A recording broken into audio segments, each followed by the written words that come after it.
아닙니다. 그냥 선생님만 뵈면 즐겁습니다. 네. 선생님 오늘 금방 들어오시면서 아 좋네 하셨잖아요. 네. 하나님이 네.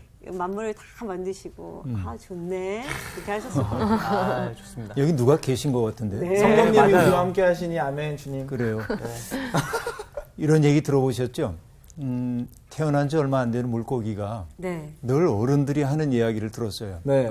바다가 어떻고 뭐 이런 얘기를. 네. 네. 그러니까 이 소원이 생겼어요.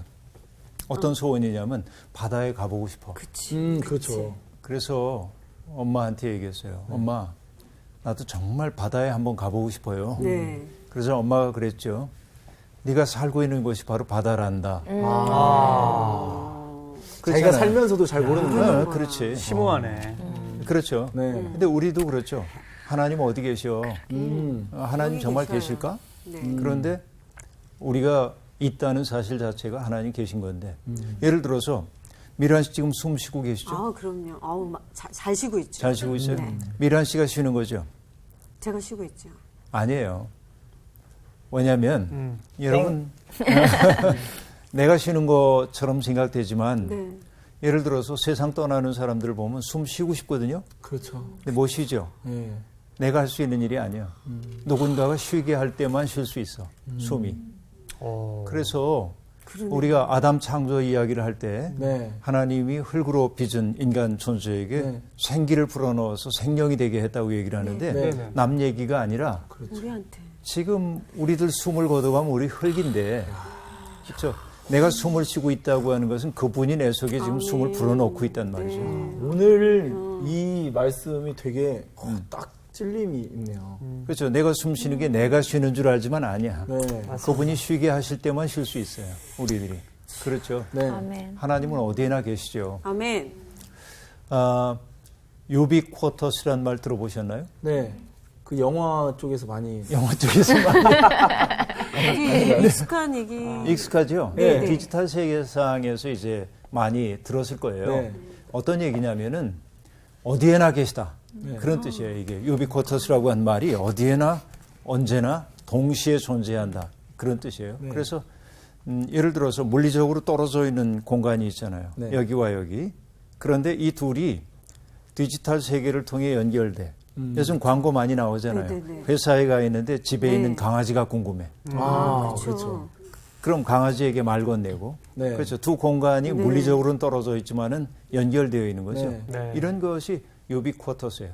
어디에서나 어디서나 동시에 존재한다. 네. 라틴어에서 나온 말인데 그렇죠. 이게 심오한 얘기죠. 영적 세계에서도 유비쿼터스의 세계예요. 영적 세계는. 그렇죠. 네. 부활하신 주님은 안 계신 곳 없이 어디에나 계시죠. 그렇죠. 초월하시는 분이시죠. 그렇죠. 네. 물리적으로 보면 예수님이 육체를 가지고 있었을 때는 시간과 공간 속에 한정될 수밖에 없었죠. 네. 그런데 부활하시고 나니까 아니 계신 곳 없이 계실 수 있게 되죠. 유비쿼터스의 세계에 들어가서. 이게 이제 영의 세계라고 얘기할 수 있습니다. 오늘 뭐 처음부터 훅 들어가는데 지금. 네. 훅 들어간다 지금. 네. 여러분 그 조지 오웰이라고 하는 작가 들어보셨을 거예요. 그럼요. 그 동물농장. 그렇지. 동물농장. 네. 나는 난 지금도 네. 틀릴까 좀 불안불안한데. 네. 네, 그게 이제 그 소련의 그 공산주의를 경험하고 나서 그게 얼마나 억압적이고 전제적인지에 대해서 비판하기 위해 썼던 책이죠. 네. 동물농장이. 근데 그분이 썼던 책 가운데 1984가 있어요. 1984라는 책이 있습니다.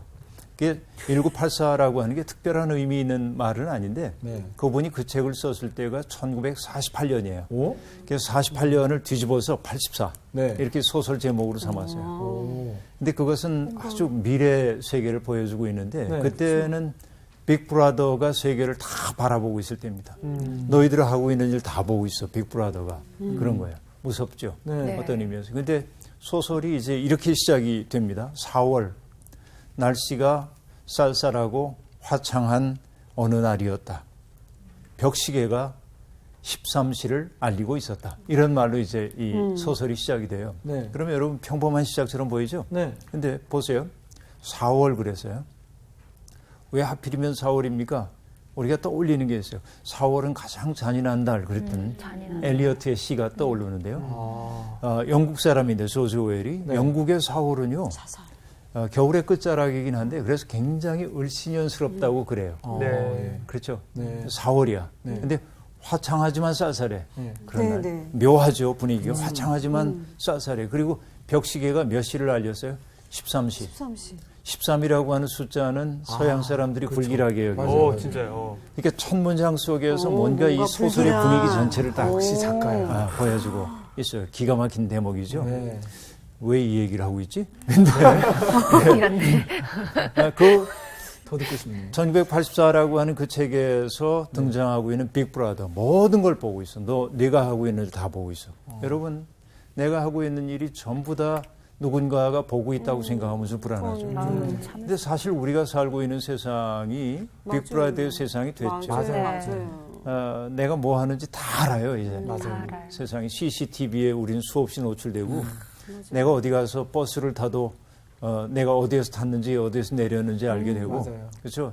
내가 뭘 사도 전부 찍히고 그게 낱낱이 이 세계가 언제부터 열렸냐면 정말 우연하게도 1984년부터 그런 세상이 아니에요.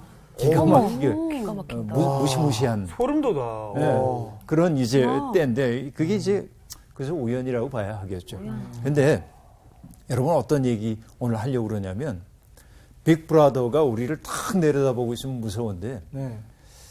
참 좋으신 하나님이 내가 어느 곳에 있든지 나를 지켜보시고 보호해 주신다고 한다면 이건 좀 느낌이 다르죠. 그렇죠. 예.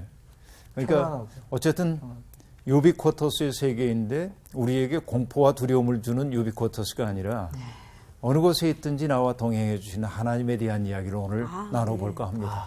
예. 좋죠? 네. 시편 139편입니다. 오늘 수업 시편 88강 어디에나 계신 주님. 이게 24절로 되어 있는데요. 네. 그러니까 나눠서 한번 낭독할게요. 네. 정규 씨부터 시작해 주시죠. 네, 읽겠습니다. 여호와여, 주께서 나를 살펴보셨으므로 나를 아시나이다. 주께서 내가 앉고 일어섬을 아시고 멀리서도 나의 생각을 밝히 아시오며 나의 모든 길과 내가 눕는 것을 살펴보셨으므로 나의 모든 행위를 익히 아시오니 여호와여, 내 혀의 말을 알지 못하시는 것이 하나도 없으시니이다. 주께서 나의 앞뒤를 둘러싸시고 내게 안수하셨나이다. 이 지식이 내게 너무 기이하니 높아서 내가 능히 미치지 못하나이다. 내가 주의 영을 떠나 어디로 가며 주의 앞에서 어디로 피하리이까. 내가 하늘에 올라갈지라도 거기 계시며 수월에 내 자리를 펼지라도 거기 계시니이다. 내가 새벽 날개를 치며 바다 끝에 가서 거주할지라도 거기서도 주의 손이 나를 인도하시며 주의 오른손이 나를 붙드시리이다. 내가 혹시 말하기를 흑암이 반드시 나를 덮고 나를 두른 빛은 밤이 되리라 할지라도 주께서는 흑암이 숨기지 못하며 밤이 낮과 같이 비추니 주께서는 흑암과 빛이 같음이이다. 주께서 내 내장을 지으시며 나의 모태에서 나를 만드셨나이다. 내가 주께 감사하옴은 나를 지으심이 심히 기묘하심이라. 주께서 하시는 일이 기이함을 내 영혼이 잘 아나이다. 내가 은밀한 데서 지음을 받고 땅의 깊은 곳에서 기이하게 지음을 받은 때에 나의 형체가 주의 앞에 숨겨지지 못하였나이다. 내 형질이 이루어지기 전에 주의 눈이 보셨으며 나를 위하여 정한 날이 하루도 되기 전에 주의 책에 다 기록이 되었나이다. 하나님이여, 주의 생각이 내게 어찌 그리 보배로우신지요. 그 수가 어찌 그리 많은지요. 내가 세려고 할지라도 그 수가 모래보다 많도소이다. 내가 깰 때에도 여전히 주와 함께 있나이다. 하나님이여, 주께서 반드시 악인을 죽이시리이다. 피 흘리기를 즐기는 자들아, 나를 떠날지어다. 그들이 주를 대하여 악하게 말하며 주의 원수들이 주의 이름으로 헛되이 맹세하나이다. 여호와여, 내가 주를 미워하는 자들을 미워하지 아니하오며 주를 치러 일어나는 자들을 미워하지 아니하나이까. 내가 그들을 심히 미워하니 그들은 나의 원수들이니이다. 하나님이여, 나를 살피사 내 마음을 아시며 나를 시험하사 내 뜻을 아옵소서. 내게 무슨 악한 행위가 있나 보시고 나를 영원한 길로 인도하소서. 아멘. 이 시는 여러분 많이 익숙한 시이죠. 네. 내가 어디에 있든지 하나님이 그곳에서도 나를 지키신다 네. 하는 그런 내용으로 되어 있죠. 여러분 이 시에서 이 시 전체 24절로 되어 있지만 우리가 구조를 좀 본다고 한다면 하나님이 나를 아신다 하는 고백과 네. 나도 하나님을 안다 하는 고백이 교직하고 있습니다. 네. 상호. 그래서 1, 2, 3, 4절을 보면 나를 아시나이다. 나의 생각을 밝히 아시오며 나의 모든 행위를 익히 아시오니 알지 못하시는 것이 하나도 없으시니이다. 그죠? 거듭해서 1절부터 4절까지가 나를 아시는 하나님에 대한 얘기를 하죠. 근데 그 하나님과의 관계를 통해서 이 시인도 하나님에 대해서 알게 되었습니다. 그래서 이 6절에 보면 이 지식이 내게 너무 기이하니 높아서 내가 능히 미치지 못합니다. 하나님의 그 지식이 내가 범접할 수 없는 그런 깊이 속에 있다는 걸 내가 안다 그런 얘기죠. 네. 14절에 보면 내가 주께 감사하면 나를 지으심이 심히 기묘하심이라. 주님이 하시는 일 기이함을 내 영혼이 아나이다. 그죠? 그렇게 말합니다. 17절 하나님이여 주의 생각이 내게 어찌 그리 보배로우신지요. 그렇죠? 이렇게 얘기합니다. 하나님의 생각이 참 놀랍다고 하는 사실을 내가 알아. 그렇죠? 하나님 앞에서의 어떤 그 경외심 네. 느껴지고 있습니다. 어떤 그 초월의 세계 앞에 섰을 때 인간들은 말을 잃죠. 그렇죠. 그렇죠. 언어가 끊기는 자리가 네. 있습니다. 말의 부질없음 이런 거 느낄 때가 많이 있는 것이죠. 그러니까 종교의 세계 속에 깊이 들어가면 침묵하는 거예요. 그다음에 침묵의 세계로 가는 거예요. 그래서 그런 말이 있어요. 언자 부지요 지자 불언이라 하는 말이 나옵니다. 말하는 자는 알지 못하고 그리고 언자 부지요 그 다음에 지자 불언이라 아는 사람은 말하지 않는다. 그런 거예요. 그러니까 여러분 말 많이 하는 사람을 보면 왜 이렇게 찔리지? 아니 이건 이제 여러분의 직업상 말해야 하는 사람들이니까 뭐 그렇다 할지라도 근데 그렇죠. 정말 아는 사람은 말 잘 안 합니다. 네. 저는요 성숙한 사람이 어떤 사람이라고 보냐면 늘 남을 가르치려는 태도를 가지고 있는 사람은 아직 좀 별로야. 네. 근데 정말 깊어진 분은요 누가 물으면 대답해요 성실하게.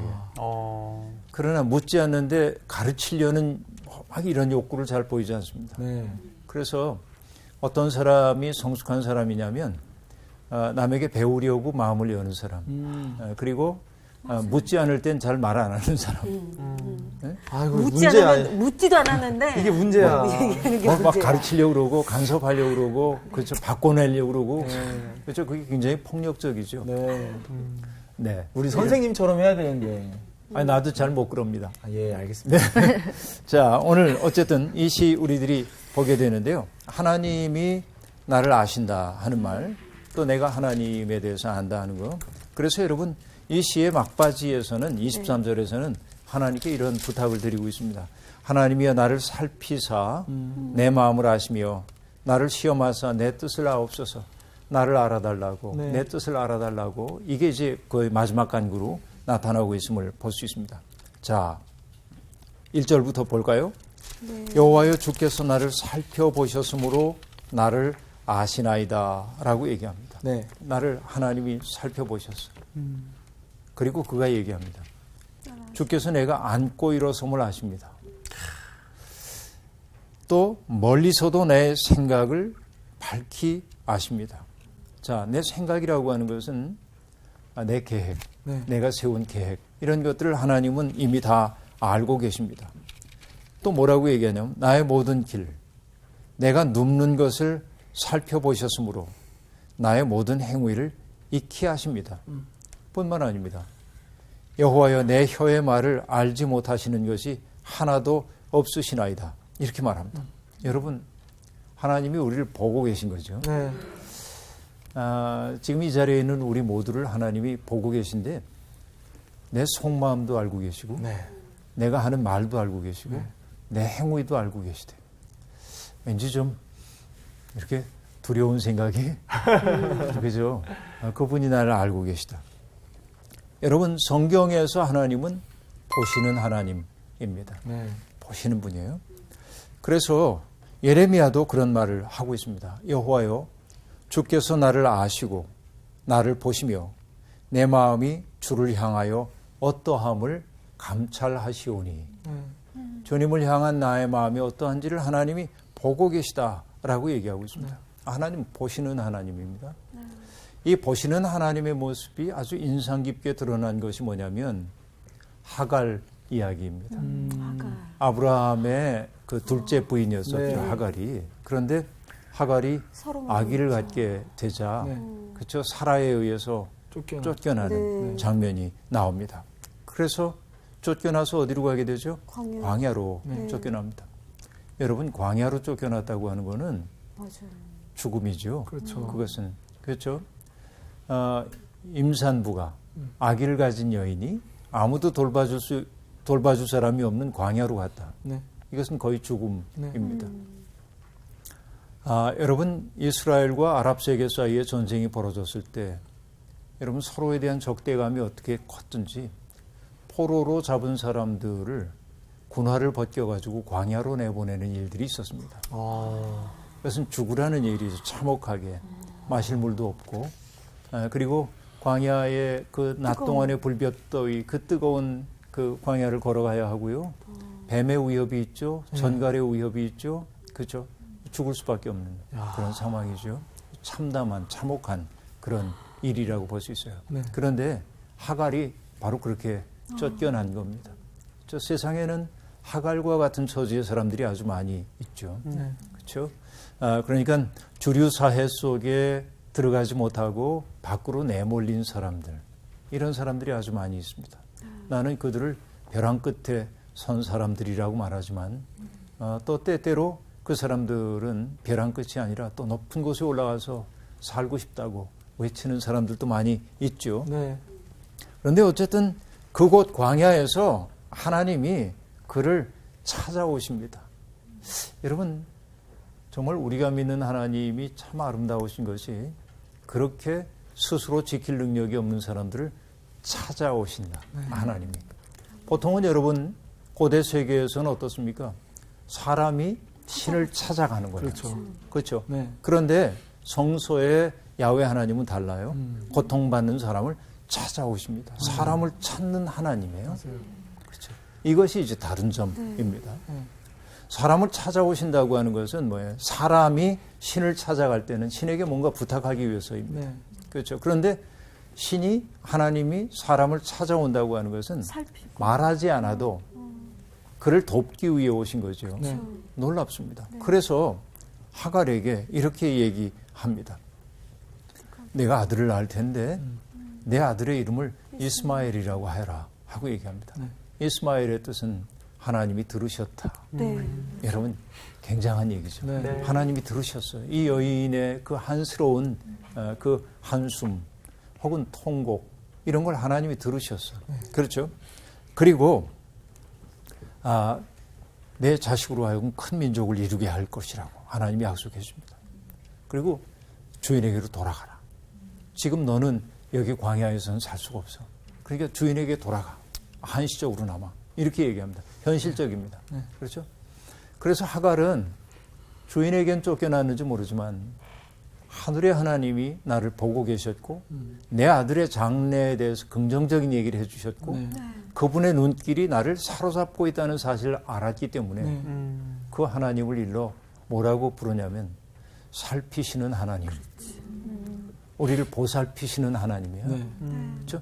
살피신다는 보는 거고 보살핀다는 케어하는 거죠. 근데 같은 말이야. 내가 깊이 본다고 하는 것은 보살펴 주는 거예요. 그죠? 여러분, 이게 감동이죠. 하나님에게 그런 이름을 붙였다는 게. 그 나를 보살피시는 하나님, 살피시는 하나님, 이제 그럽니다. 그리고 하나님을 만난 우물가에서 만났거든요. 네. 그 샘의 이름을 그가 뭐라고 붙이냐면 부엘라 헤로이 그렇게 붙여요. 그 뜻은 나를 살피시는 살아계신 분의 우물. 네? 나를 살피시는 분의 우물이라고 이름을 붙여요.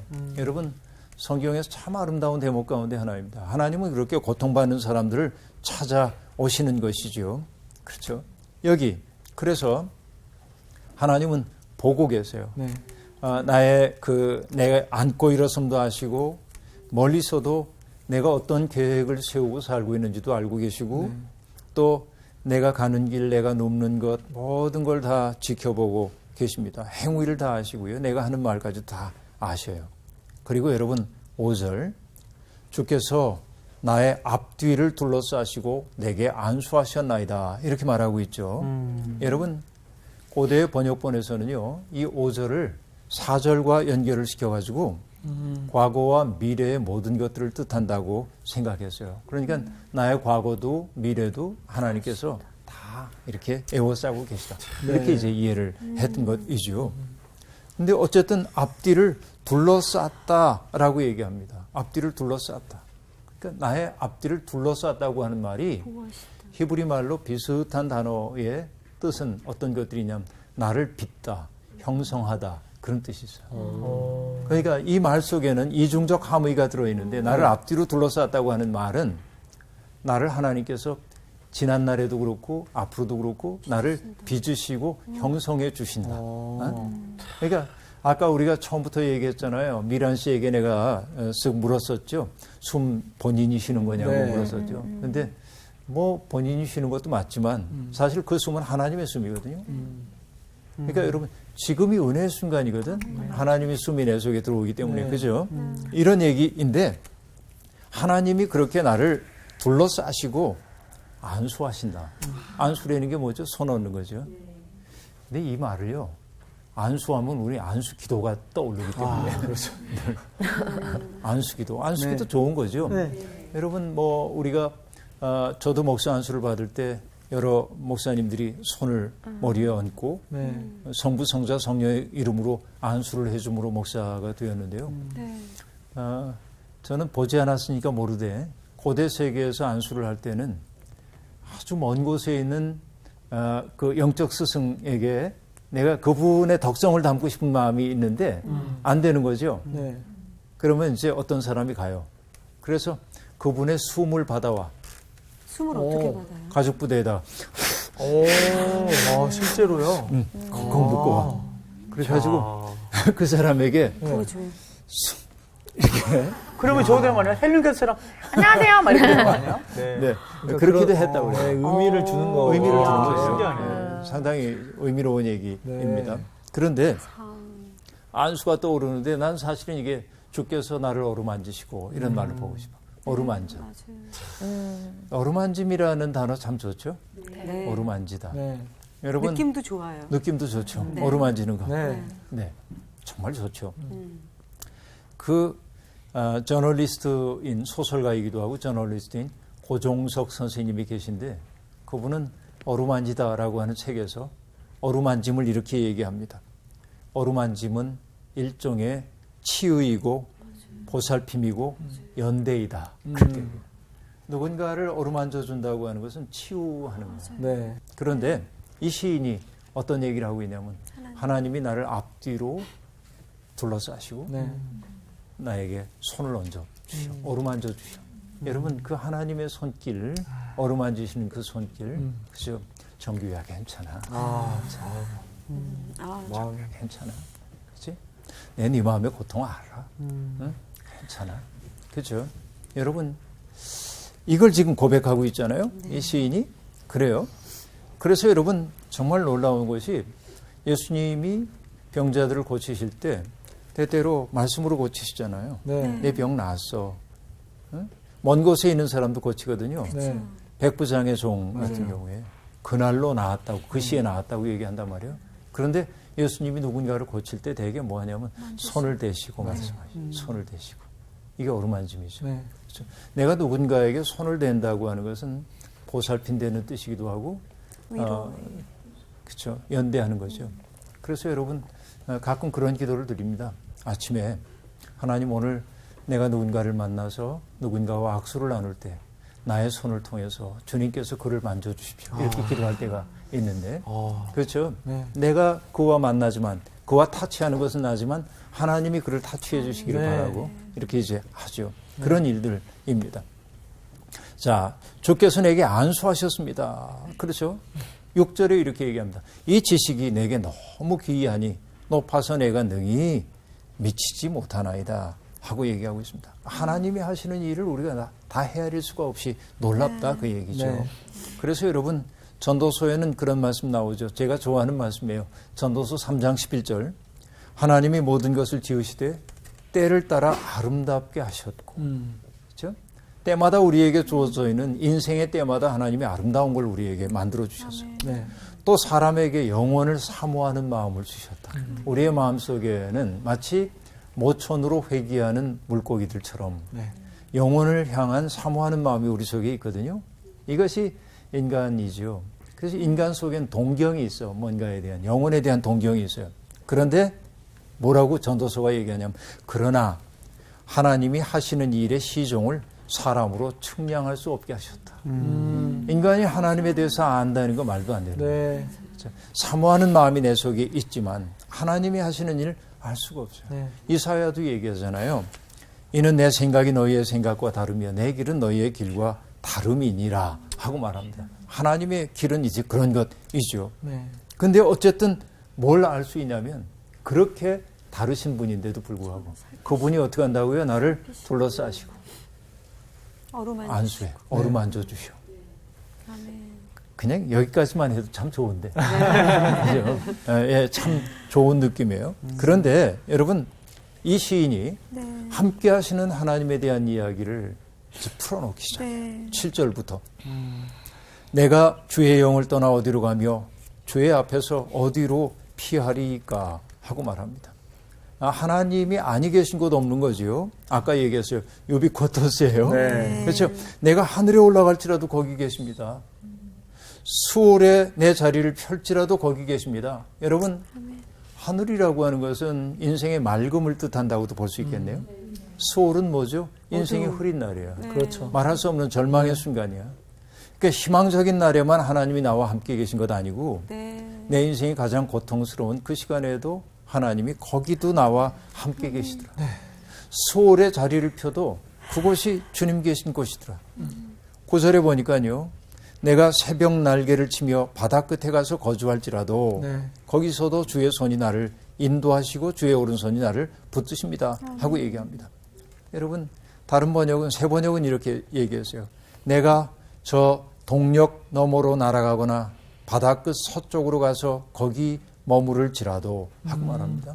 여러분, 해가 떠오르는 쪽 희망적이죠. 네. 그리고 해가 지는 서쪽, 그것은 약간 쓸쓸하고, 네. 그렇죠? 그러니까 이게 대조가 지금 되고 있어요. 네. 하늘과 수월이 대조되고 있고 동쪽과 서쪽이 대조되고 있어요. 인생의 여러 풍경들을 그대로 보여주고 있죠. 네. 그러니까 어떤 때라 해도 하나님이 아니 계신 때가 없어. 좋죠. 맞습니다. 그렇죠. 이 경험이란 말이에요. 그때 뭐라고 얘기하냐면, 어떤 상황 속에 있다 할지라도 주의 손이 나를 인도하십니다. 주의 오른손이 나를 붙드십니다. 이렇게 얘기하고 있어요. 그렇죠? 여러분, 오른손은 하나님의 오른손잡이구나, 이걸 알 수 있는 근거가 아니고요. 하나님의 오른손잡이여서 오른손을 잡으세요. 항상 성경에서는 오른쪽을 하나님의 도움이 오는 쪽으로 설정해 놓은 거예요. 그냥. 이건 표현이에요. 네. 그러니까 오른쪽은 좋은 거고 왼쪽은 나쁜 거고 이렇게 얘기하면 안 됩니다. 네. 근데 우리말에 이미 편견이 담겨 있죠. 네. 옳다라고 하는 말과 오른쪽이 관련되죠. 그렇죠. 그렇죠. 외다라고 하는 것은 어긋나다, 그런 뜻인데요. 왼쪽은 그런 거죠. 어긋남과 관련되어 있죠. 그러니까 그 언어 속에는 그 문화적 편견이 담겨 있어요. 그래서 문화적 편견을 바꾸기 위해서는 언어를 바꿔야 할 때가 많이 있습니다. 예를 들어서 뭐 우리가 이전에 크레파스 사면 검은색, 빨간색, 뭐 초록색 이렇게 있는데 살색 그게 있었어. 맞아요, 사실. 살색 그죠? 네. 그렇죠, 살색. 살색이 있었죠. 네. 근데 여러분 그거 얼마나 폭력적이야. 아. 얼굴빛이 검은 사람들에게는 그러네. 맞아. 진짜 그렇다. 지금 생각해보니까 그러네요, 그렇죠. 진짜. 그래서 어느 목사님 딸이 네. 제안을 했어요. 이건 폭력적이다. 얼굴빛 다른 사람들도 있는데 그래서 이제는 살색이란 말 안 씁니다. 그러네요, 진짜. 그럼 그 색을 뭐라고 하죠? 살구빛 그러나 모르겠어요. 미색? 비슷한가요? 뭐라고 그 그래요? 생각 못했네. 진짜 생각 예, 못했어요. 그렇게. 네. 이게 굉장히 중요한 거죠. 네. 그래서 이제 이 언어 속에 담겨 있는 문화적 편견 혹은 폭력성 이런 것들이 우리가 예민해져야 네. 합니다. 내가 사용하고 있는 언어가 누군가에게 상처가 되지 않을까 하는 생각을 늘 해야 하는 거죠. 그런데 여러분 이제 여기 금방 얘기했던 거죠. 오른쪽이라고 하는 게 반드시 뭐 하나님은 오른손잡이라는 뜻 아니고 그냥 습관적으로 사람들이 하나님의 도우심이 오는 방향을 그렇게 얘기를 했다 하는 거예요. 자, 어쨌든 주님이 나를 인도하신다. 여러분 11절에 보니까 이런 말이 나오네요. 내가 혹시 말하기를 흑암이 반드시 나를 덮고 나를 두른 빛은 밤이 되리라 할지라도 주에게서는 흑암이 숨기지 못하며 밤이 낮과 같이 비추니이다 하고 얘기하고 있죠. 네. 여러분 그러니까 주님의 낯을 피하고 싶어하는 사람들도 있어요. 세상엔. 그렇죠. 하나님이 안 보셨으면 나쁜 짓 하는 사람들. 네. 그렇죠? 그러나 하나님 앞에서는 아무것도 숨길 수가 없어요. 그렇죠? 하나님이 다 보고 계셔. 근데 여러분 이 경험은요. 하나님이 나를 좀 못 보시는 어둠이 있었으면 하고 바라는 이 바람은 욥의 바람과 정반대의 바람임을 알 수 있습니다. 네. 여러분 우리가 함께 욥기 공부를 해왔는데요. 네. 욥기 23장에 보면 이런 말이 나와요. 욥이 탄식합니다. 그런데 내가 앞으로 가도 그가 아니 계시고 뒤로 가도 보이지 아니하시며 그가 왼쪽에서 일하시나 내가 만날 수 없고 그가 오른쪽으로 돌이키시나 배울 수 없구나. 이것이 절망에 빠진 영혼의 탄식입니다. 그렇죠? 네. 그런데 139편의 시인은 오히려 숨길 수가 없어 하나님 앞에서. 하나님이 아니 계신 데가 없어. 네. 그렇죠? 이 얘기를 지금 하고 있어요. 그 다음에 여러분 13절부터 나오는 이야기가 참 놀라운데요. 이 대목입니다. 13절 주께서 내 내장을 지으시며 나의 모태에서 나를 만드셨나이다. 이렇게 말합니다. 그러고 나서 14절 내가 주께 감사함은 나를 지으심이 쉼이 기묘하심이라. 주께서 하시는 일이 기이함을 내 영혼이 잘 아나이다. 이렇게 말하는데요.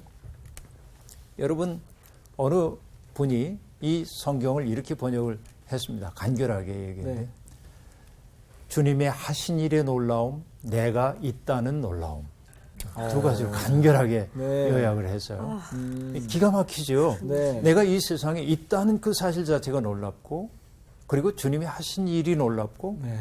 여러분 이것만 우리가 깨닫고 살아도요.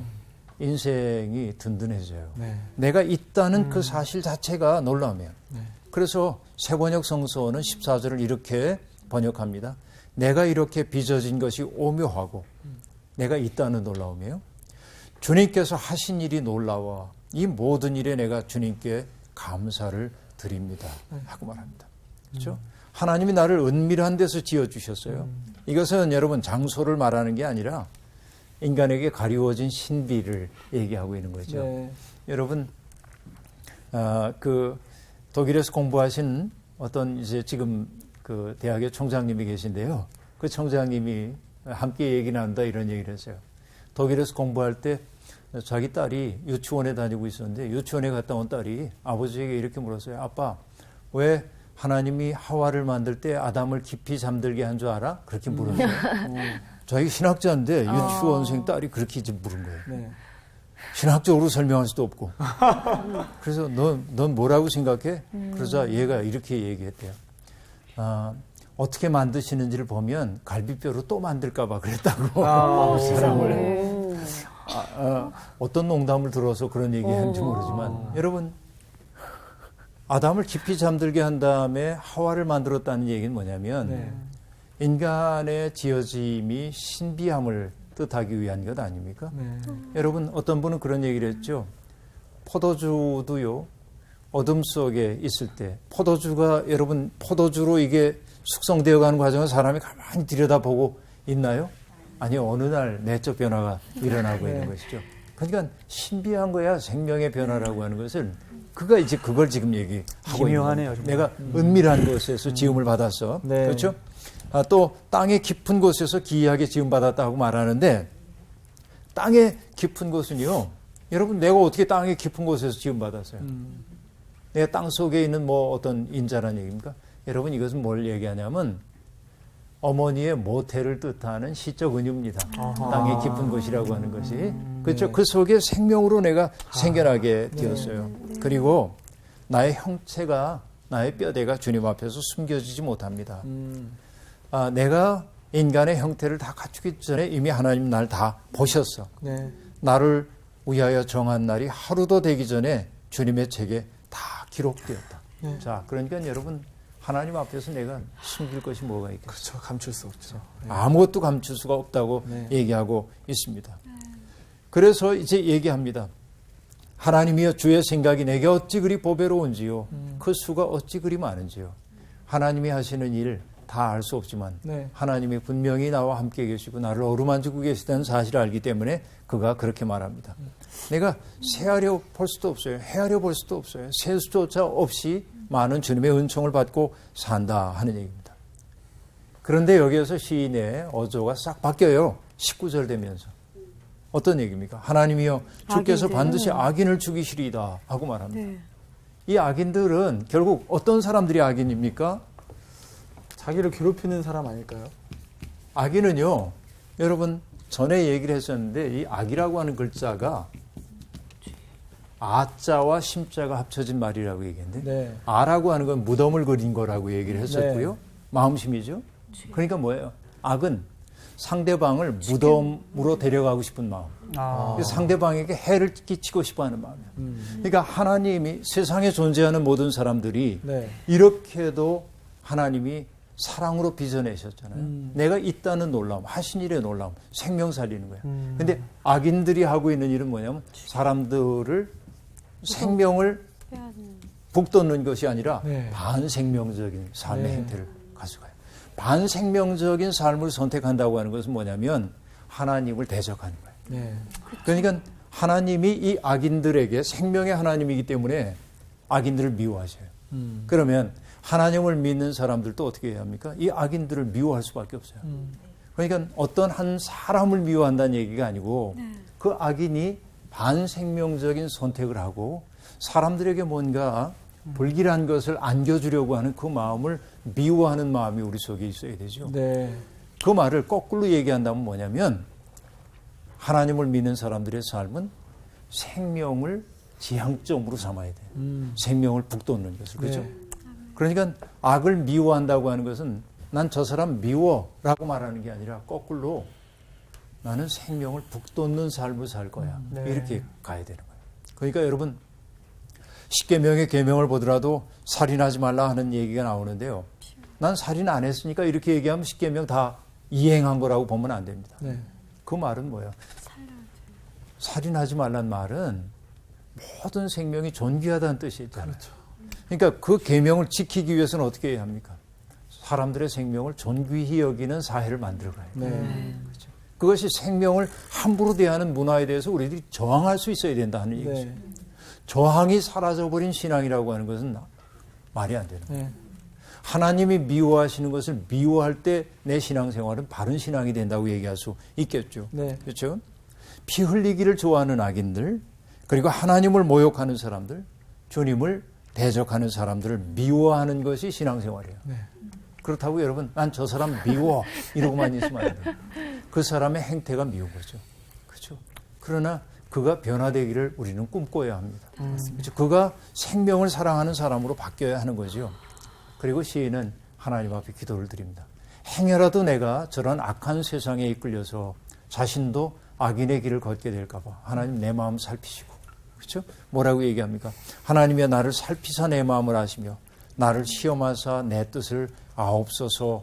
내가 무슨 악한 행위를 하나 보시고 나를 영원한 길로 인도하소서. 왜냐하면 나라고 하는 존재가 하나님의 은총 속에 빚어졌음을 알지만 그러나 언제든 흔들릴 수 있는 존재인 것을 알기에 하나님 나를 살피셔서 내가 어긋난 길로 가지 않도록 인도해 주십시오. 이렇게 말하고 있죠. 여러분, 하나님은 없이 계신 하나님이에요. 인간의 눈에는 안 보여. 네. 없이 계신 분이죠. 그렇죠? 아니 계신 데 없으신 분이시죠. 네. 그러니까 여러분, 절망의 나락에 있다 할지라도 하나님이 나와 함께 계신다는 사실을 명심하면서 생명 살림의 길로 뚜벅뚜벅 힘차게 나아갈 수 있으면 좋겠습니다. 오늘 강의 마칠게요. 고맙습니다. 감사합니다. 오늘 너무 짧아? 마음이 급했어 지금. 너무 짧았어? 너무 빨리 끝난 거 아니에요 지금? 시간이? 내가 읽은 데서 갑자기 맥락이 확 바뀌어서 좀 약간 당황했었는데 목사님이 풀어주셨잖아. 하나님이 싫어하는 일을 우리도 미워하는 마음을 가지는 거. 그러니까 그런 것도 좀 필요하구나 이런 생각을 했어. 맞아요. 그러면은 정말 우리 생명 살리러 한번 또 가볼까요? 그렇죠. 갑시다. 네, 우리 갑시다. 생명 살리러 고! 이번 주 퀴즈입니다. 10월 22일은 성서학당의 첫 강의가 시작된 날입니다. 올해 성서학당은 몇 번째 생일을 맞이했을까요? 1번 5년, 2번 8년, 3번 10년. 정답을 아시는 분은 CBS 성서학당 홈페이지에 정답을 올려주시거나 우편으로 보내주시면 됩니다.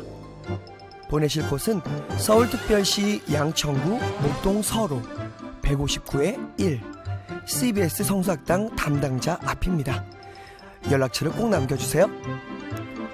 선정되신 분들에게는 대한성서공회에서 성경, 송태근 선생님의 하나님이 꿈꾸는 교회, 김기석 선생님의 일상순례자, 신우인 선생님의 땅과 하늘의 갈림길에서, 이영재 선생님의 이삭 이야기, 성경 통독을 위한 최고의 자습서 성경 2.0 가운데 하나를 드립니다.